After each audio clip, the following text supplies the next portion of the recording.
आसपास फैले पूर्णतः नियमित प्रकृति के रूपों ने मनुष्य को सदा आकर्षित तथा चमत्कृत किया है।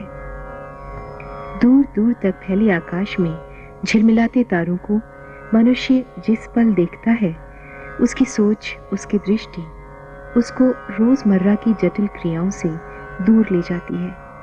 उसे लगता है कि कहीं एक संपूर्ण नया संसार उसकी प्रतीक्षा कर रहा है। सितारे उसे बुलाते हैं, उसकी जिज्ञासाओं को जगाते हैं। वह सोचता है कि हम कौन हैं, हमारे जीवन का उद्देश्य क्या है, हम किस स्थिति में हैं और हम क्या हो सकते थे। मानव रचना सृष्टि के विकास क्रम में उच्चतम सोपान है। विकास की प्रक्रिया में मानव चंद्रमा व मंगल तक पहुंच गया है, अर्थात उसने बौद्धिक और भौतिक विकास की ऊंचाइयों को तो प्राप्त किया है, परंतु उसकी मानसिक और आत्मिक चेतना कहीं पीछे छूट गई है।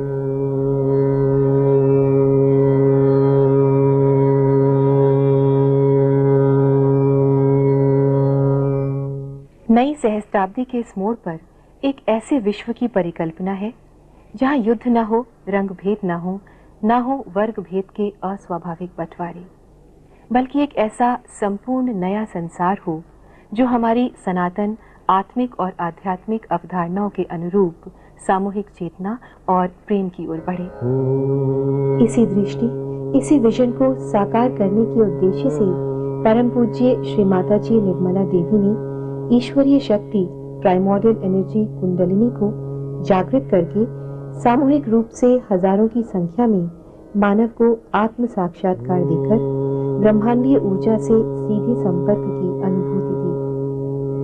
यह एक अभूतपूर्व ऐतिहासिक घटना है, सहज योग है, महायोग है, जो श्री माता जी की अपनी संकल्प शक्ति के कारण ही संभव हो सका। श्री माता जी की मानवीय पुनरुत्थान की इस निस्वार्थ सेवा के लिए विश्व के अनेक देशों ने उन्हें उपाधियां दी और सम्मानित किया।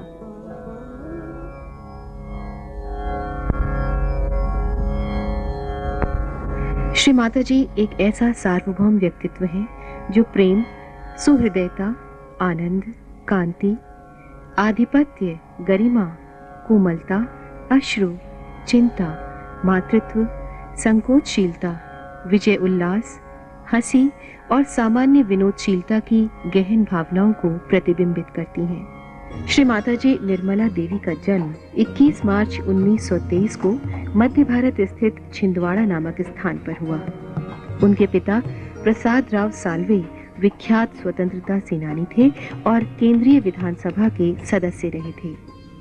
वह महाराष्ट्र के शासक शालिवाहन के वंशज थे। निर्मला की मां कार्लिनिया महान विदुषी महिला थी।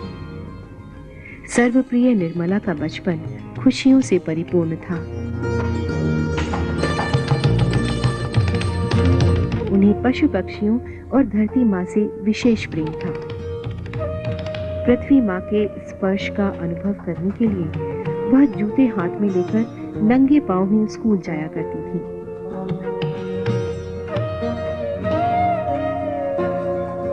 छुट्टियों में नन्ही निर्मला गांधी जी के आश्रम जाती और वहां की सारी गतिविधियों में भाग लेती।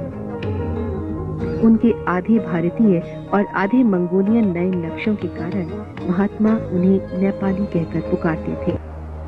स्वतंत्रता संग्राम में निर्मला ने विद्यार्थियों का नेतृत्व किया।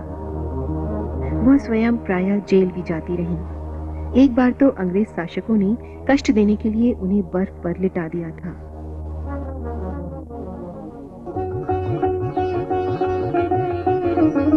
7 अप्रैल 1947 में युवा निर्मला का विवाह इंडियन सिविल सर्विस के अधिकारी श्री चंद्रिका प्रसाद श्रीवास्तव से हुआ।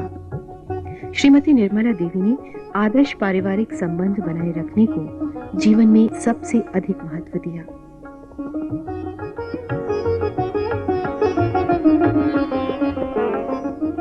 Shrimati Nirmala Devi film sensor board की सदस्य भी रहीं। उन्होंने सुरुचिपूर्ण और कलात्मक फिल्मों को प्रोत्साहित किया।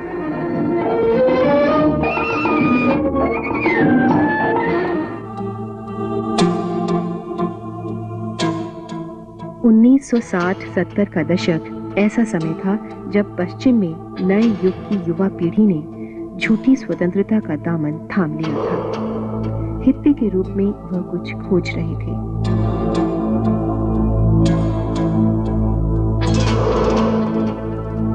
इसके विपरीत भारत में पुजारी और सन्यासियों ने परमात्मा को हथिया लिया था।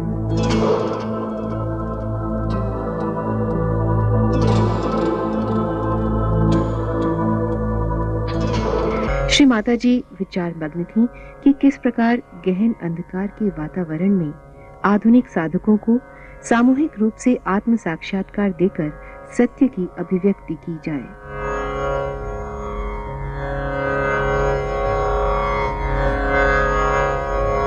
तब 4 मई 1970 को श्री माताजी ने अपने मानव रूप में पहली बार सहस्रार में कुंडलिनी को देखा और उसका वर्णन किया।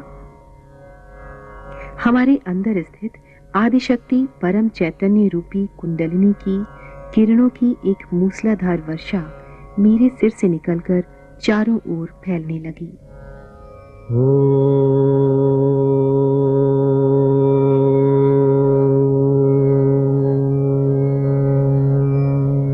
ये सहज योग का श्री गणेश था, जो मानव जाति का सृष्टा से सीधे योग का साधन बना। मानव सभ्यता के हजारों सालों में सुदीर्घ मंथन से हमें अकल्पनीय उपहार मिले। विज्ञान, प्रौद्योगिकी, संचार तंत्र, अंतरिक्ष की अनोखी यात्रा, परंतु साथ ही एक विष भी हमारे ऊपर व्याप्त हुआ, अभूतपूर्व विनाशकारी शस्त्रों का। प्रश्न ये उठता है कि मनुष्य का चरम उत्थान और संपूर्ण कल्याण किस में निर्भर है। श्री कृष्ण ने कहा है, योग क्षेमम वहाम्यम, यानी ईश्वर से योग में मनुष्य का संपूर्ण कल्याण निहित है। परंतु हम ये देखते हैं कि टेक्निकल एडवांसमेंट्स के साथ साथ हमारी आज की पीढ़ी आध्यात्म से दूर होती जा रही है।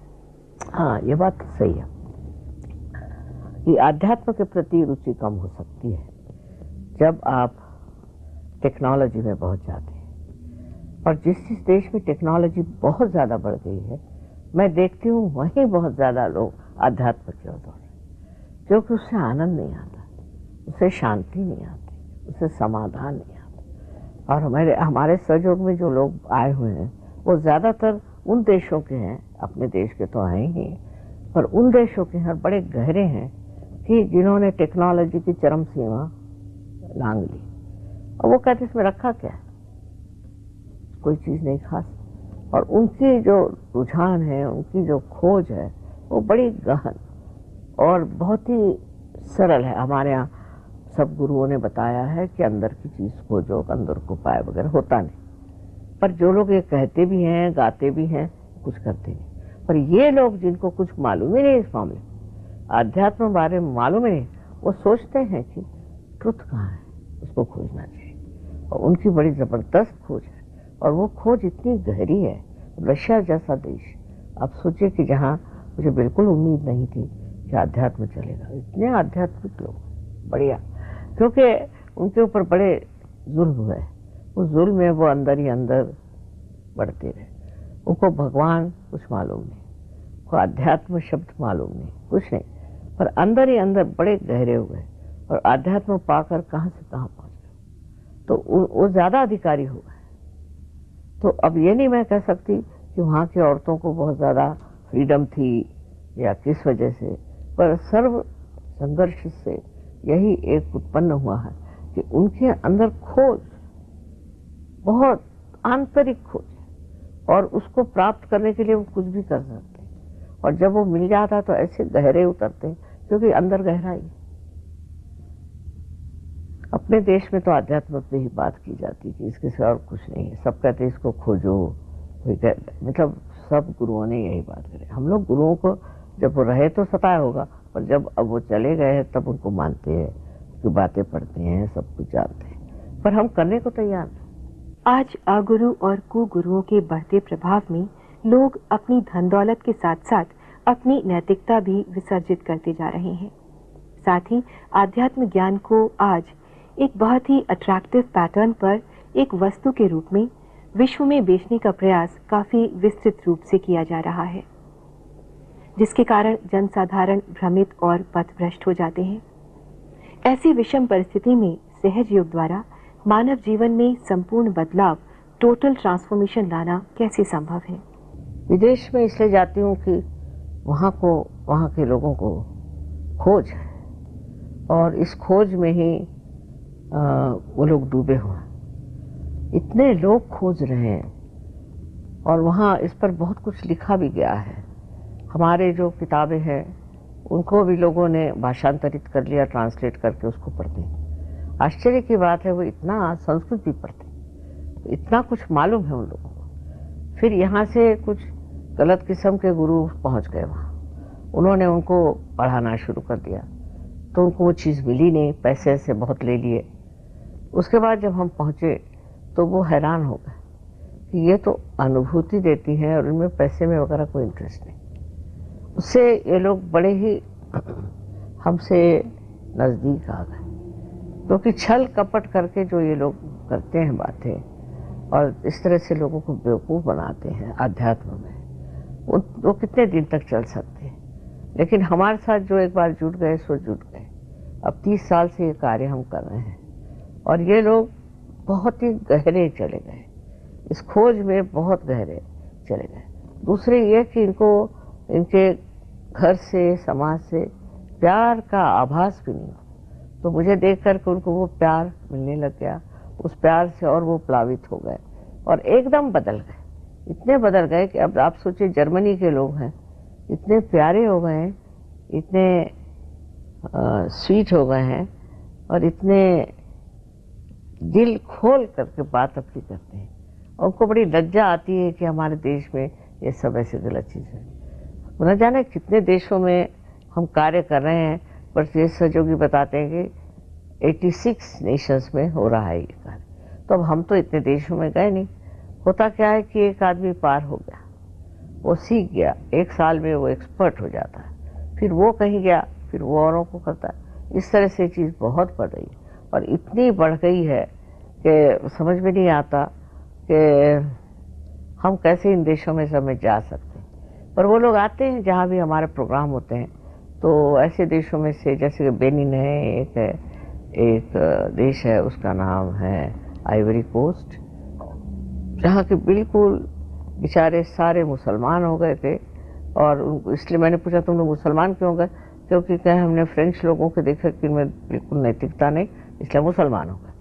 अब वो सब सहयोगी हो गए। इस तरह से हर जगह सहयोगी बहुत ज़्यादा बढ़ रहे हैं और जो लोग फंडामेंटलिस्ट लोगों से तंग हैं वो भी आना चाहते हैं सहयोगी। इस तरह से जैसे कि सब चीज़ों से त्रस्त जो लोग हैं, दूसरे जो खोज रहे हैं, ऐसे एक बड़े बड़े समूह हैं, ये लोग आ गए। और इन्होंने पहले ही ऐसे कुछ ग्रुप्स बना लिए थे कि वो ग्रुप्स के ग्रुप्स आ रहे, तो उसमें मुझे कोई दिक्कत हुई नहीं, क्योंकि सब चीज़ पहले ही इन लोगों के मन में थी और उनकी जो आदर्श था वो उन्होंने शायद मुझ में पाया, तो सब मेरे और आ गए और इसको प्राप्त किया। विशेषता सहयोग की ये है कि हम धर्म को बंधन नहीं मानते, किसी देश को बंधन नहीं मानते, किसी क्रीड को, किसी रेस को हम बंधन नहीं मानते, किसी भी चीज़ का बंधन नहीं। मनुष्य को मनुष्य मानते हैं और सारे धर्मों का हम आदर करते हैं, पर धर्मों का और धर्म तत्वों का, न कि उसके जो भी प्रयास कर दिए धर्मों में। और इस तरह से जिस भी धर्म में लोग होंगे वो सब इसमें कूदते हैं और वो सोचते हैं कि हमें अब एक असली धर्म मिल गया। सहज योग में कुंडलिनी जागरण से मनुष्य का ईश्वर से योग हो जाता है। ईश्वर की प्रेम और करुणा की शक्ति हमारी आत्मा के द्वारा संपूर्ण मानवता में फैलने लगती है और संपूर्ण सृष्टि, धरती, आकाश आनंद, प्रेम और शांति से प्लावित हो जाते हैं। तब हमें लगता है कि प्रेम तारों की गति को भी प्रभावित कर सकता है।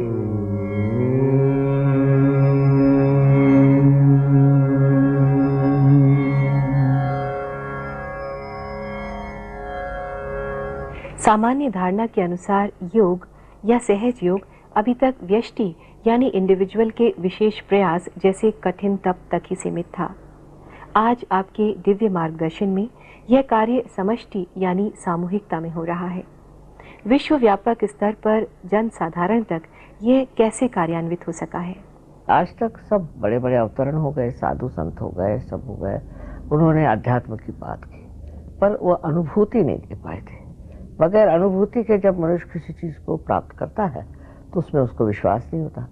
कुछ हमने काम तो ऐसा किया नहीं, सिर्फ ये कि हमने इस चीज की खोज लगाई कि अगर ये कार्य अनुभूति का अगर सामाजिक तरह से मास अगर हम कर सकें तो इसका असर ज्यादा अच्छा होगा। कोई सी भी चीज एक व्यक्तिगत रूप से आप पाते हैं, समझ लीजिए आपने इलेक्ट्रिसिटी की खोज लगाई और उसको जब तक समाज के लिए उपयोग में नहीं आएगी तो वे व्यर्थ है। इसी प्रकार हमने ये सोचा कि जो हमें उपलब्धि सहयोग के बारे में हुई थी वो सामाजिक होना चाहिए, आमास होना चाहिए, सार्वत्रिक होना चाहिए, कहना चाहिए कि ये बिल्कुल सामूहिक कलेक्टिव होना चाहिए। उसके लिए हमने ज़रूर थोड़ी सी मेहनत करी।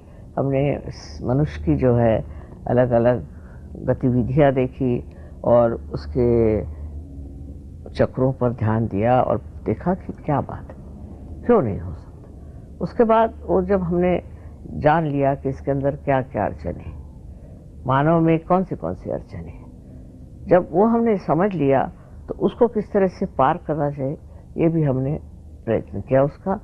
और 1970 को मई में हमने एक ऐसे आदमी को देखा कि जो लोगों को भ्रांति में डाल रहा था। तब हमने तय कर लिया कि ये अब करना चाहिए और उससे हमको इसकी जो प्रणाली है वो उसकी उपलब्धि हुई। तो उससे हम अब ये होता है कि मास रियलाइजेशन देना बहुत आसान हो गया। सृष्टा से हमारी एकाकारिता कराती है कुंडलिनी। कुंडलिनी परमात्मा की ही शक्ति है, संपूर्ण शक्ति, जो मनुष्य की रीढ़ की हड्डी के नीचे के तिकोने हिस्से सैक्रम बोन में 3.5 कुंडलों में विद्यमान रहती है। आत्म साक्षात्कारी गुरु या महापुरुष के संपर्क में आने पर यह कुंडलिनी शक्ति जागृत हो जाती है और मनुष्य के शरीर के 6 ऊर्जा केंद्रों यानी चक्रों के अंदर से निकलकर सर के ऊपरी भाग में स्थित 7वें चक्र को भेदकर सृष्टा से हमारी एकाकारिता करा देती है। यह एक सहज घटना है, एक जीवंत क्रिया है, मानव के आध्यात्मिक विकास की अंतिम अवस्था है, महायोग है, सहज योग है। कबीर ने भी कुंडलिनी जागृत करके ईश्वर से योग का मार्ग बताया था, परंतु ये मार्ग अत्यंत लंबा और कठिन था। सहज योग में ईश्वर से योग तत्क्षण होता है बिना किसी प्रयास के, जबकि ये समय कलयुग का समय है। ये विधि लिखित है कि इस कलयुग में यह कार्य होने वाला है और इसकी संपन्नता भी होने वाली है। यह हमारे यहाँ पहले ही से सब विदित है और वो जो है लिखा हुआ वही हो रहा है, क्योंकि पहले तो समाज की ये तैयारी होनी चाहिए थी कि वो खोजे। आपको नाड़ी ग्रंथ नाम का एक ग्रंथ है भृगु मुनि का, जिसमें उन्होंने साफ साफ लिखा है कि कलियुग में इस साल आपके यहाँ सहयोग शुरू हो जाएगा और उस सहयोग के शुरू होने से लोगों के जो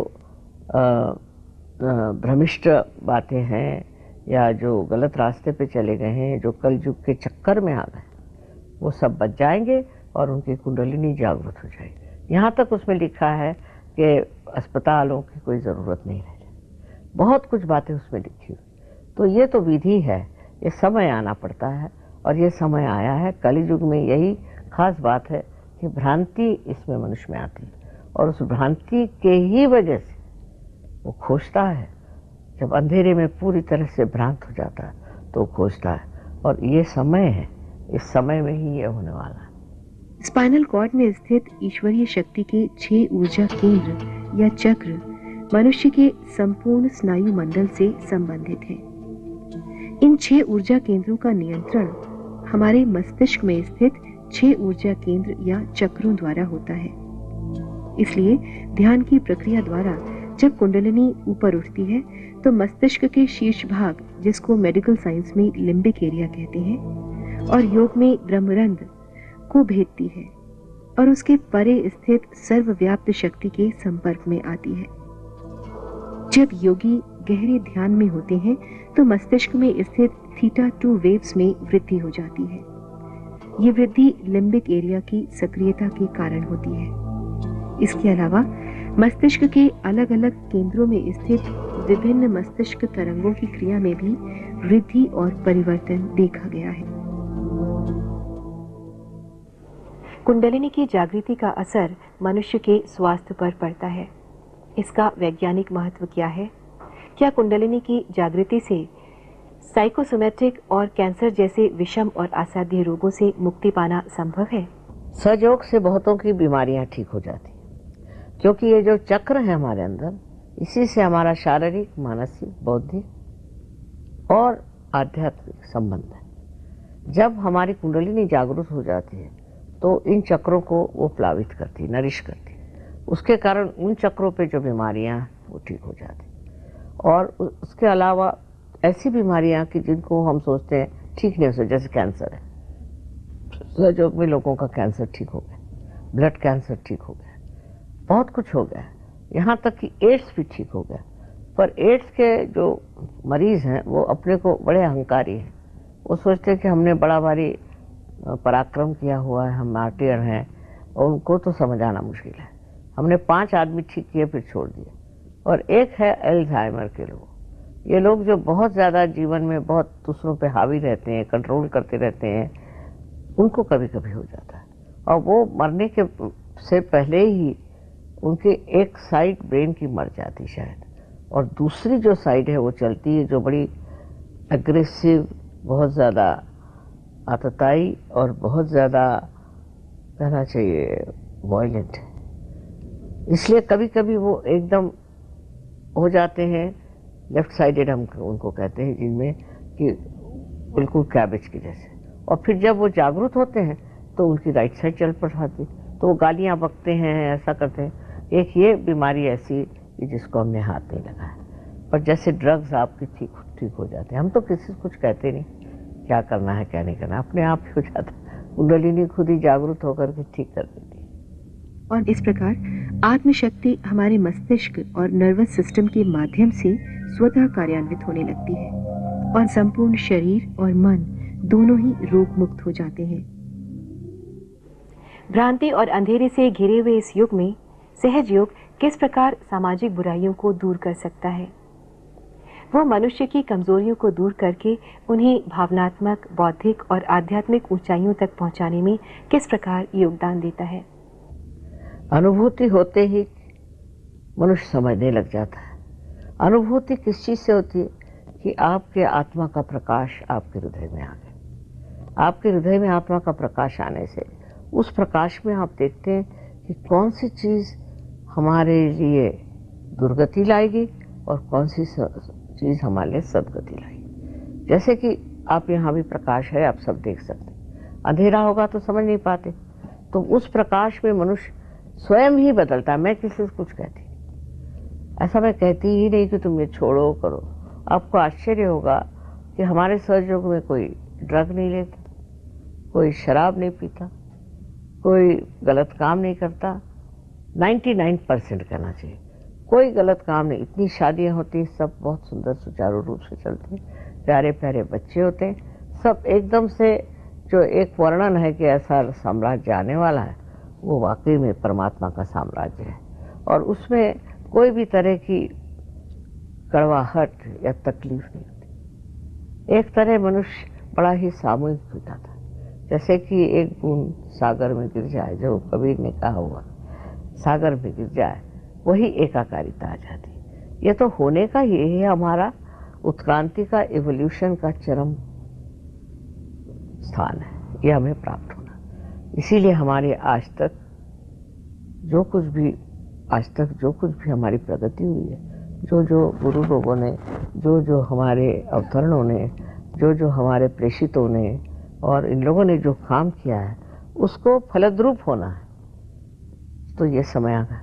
जैसे बीज है, पहले लगाइए, तो उसमें मूली आएगी, फिर पेड़ आएगा, उसमें फल आएंगे, फिर फूल आते हैं। इसी तरह से मैं इसको ब्लॉसम टाइम कहती हूँ। इस वक्त इतने फूल खिले हुए हैं, बस उनको फल बनाना कोई मुश्किल काम नहीं। इस ब्लॉसम टाइम में खिले फूलों को फल बनाने के लिए ईश्वर ने अपने प्रेम की शीतल हवा प्रवाहित की।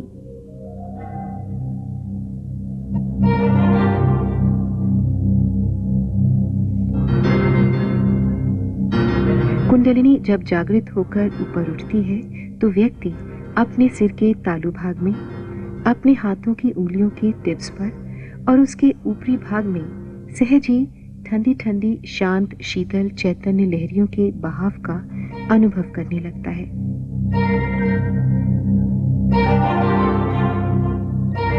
इन्हीं शीतल हवा की लहरियों को श्री जीसस क्राइस्ट ने कूल ब्रीज कहा, इस्लाम में रूह कहा और आदि शंकराचार्य ने सौंदर्य लहरी या चैतन्य लहरी कहा। परमात्मा के प्रेम की सर्वव्याप्त शक्ति द्वारा ही यह शीतल हवा प्रकट की गई है, जिसे हम ग्रॉस सेंसेस पर अनुभव करने लगते हैं। इसी स्थिति में हमारी मानवीय चेतना ह्यूमन कॉन्शियसनेस ईश्वरीय चेतना डिवाइन कॉन्शियसनेस में परिणित हो जाती है और हम मनोदैहिक शरीर के 3 आयामों की सीमाओं से परे चौथे आयाम की स्थिति में आ जाते हैं। मानव जाति के चरम विकास के लिए क्या आवश्यक है? मैं तो यही कहूंगी कि सबको अपने अंदर सत्य को खोजना चाहिए, उसके बगैर कोई मार्ग नहीं। जब तक आप अपने अंदर बसे हुए सत्य को नहीं खोजते तब आप असत्य के रास्ते पे चलते हैं और उसी से ये सब चीजें हो रही हैं। जब आप सत्य में आ जाते हैं तो आपको कोई विधि विधान नहीं चाहिए, आप अच्छा ही कार्य करते हैं। इसलिए सत्य की खोज सबको करनी चाहिए और आप प्राप्त भी कर सकते हैं। यही मैं चाहती हूँ कि सब लोग, विशेषकर आदमी लोग, सत्य को खोजें। समस्त मानव जाति एक ही विराट परिवार की प्रतिनिधि है। यही आंतरिक कड़ी सभी मनुष्यों को एक दूसरे से जोड़ती है। बाहरी दूरियों से अधिक यह आंतरिक बंधन सुदृढ़ है और ऐसी स्थिति में परमात्मा भिन्न भिन्न नहीं हो सकता। सत्य की इसी खोज से हम अलगाव के असत्य से दूर होंगे। इसे ही उपनिषद के रचयिता ने कहा है, अंधेरे के उस पार मैंने सूर्य की तरह जगमगाते उस परम तत्व को देख लिया है। इसे जानने पर ही हम मृत्यु से विजय पा सकते हैं। अमरता से हमारा सेतु यही है।